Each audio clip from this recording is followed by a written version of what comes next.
ప్రధాని నరేంద్ర మోదీతో లోక్సభలో ప్రతిపక్ష నేత రాహుల్ గాంధీ భేటీ కానున్నారు. Chief information commissioner, chief vigilance commissioner నియామకాలపై ఇరువురు నేతలు చర్చించనున్నారు. ఈ రెండు పదవుల భర్తీలో ప్రతిపక్ష నేతకు భాగస్వామ్యం ఉంటుంది. దీంతో వీరి నియామకంపై మోదీ, రాహుల్ చర్చించనున్నారు.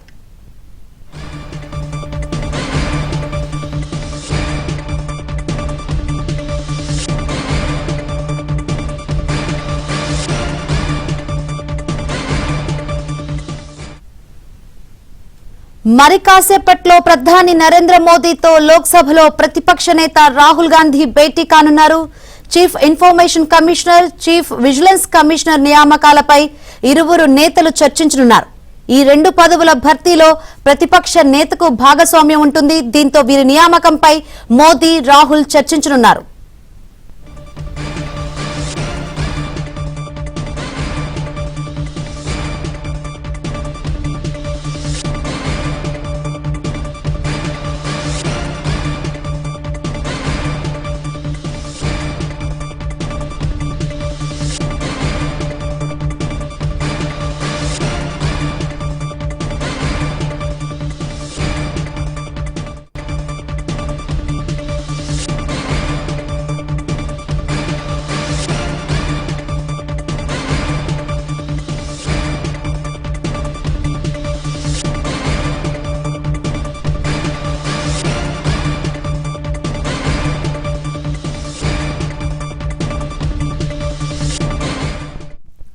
మరి కాసేపట్లో మోదీతో రాహుల్ గాంధీ భేటీ కానున్నారు. ఈ భేటీ సంబంధించి మరిన్ని వివరాలు అందించేందుకు మా ఢిల్లీ బ్యూరో చీఫ్ కృష్ణ సిద్ధంగా ఉన్నారు.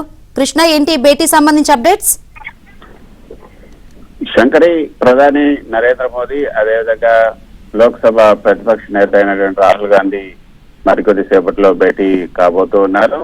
ఈ భేటీ ప్రధానంగా రెండు కీలక రాజ్యాంగ పదవుల నియామకాల కోసం జరుగుతుంది.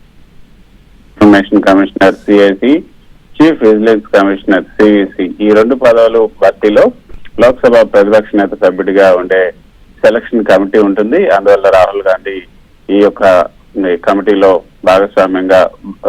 కమిటీలో పాల్గొనాల్సి ఉంటుంది. ప్రధానమంత్రి చైర్మన్ గా ఉంటారు. సిఐసి నియామక కమిటీలో లోక్సభ ప్రతిపక్ష నేత సభ్యుడిగా ఉంటారు. మరోపక్క కేంద్ర మంత్రివర్గంలోని ఒక కేబినెట్ మంత్రి సభ్యుడిగా ఉంటారు. ప్రస్తుతం సిఐసి పదవి ఖాళీగా ఉన్నందువలన ఈ నియామకం పైన ఇద్దరు నేతలు కూడా చర్చించుకోవాల్సి ఉంటుంది.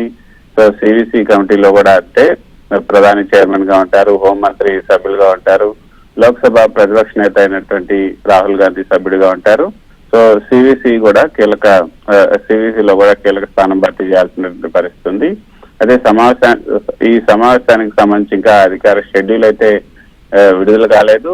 ఈ రోజు ఈ సమావేశం ఉండే అవకాశం ఉంది అన్నది మనకు అందుతున్నటువంటి సమాచారం. సో ఈ సమావేశంలో ఖచ్చితంగా గతంలో కూడా మనం చూసాం, కీలకమైనటువంటి ఈ యొక్క ఎన్నికల కమిషనర్ ని నియామకంలో కానీ లేకపోతే మిగతా రాజ్యాంగ పదవుల్లో నియమించేటప్పుడు లోక్సభ ప్రతిపక్ష నేతను కేవలం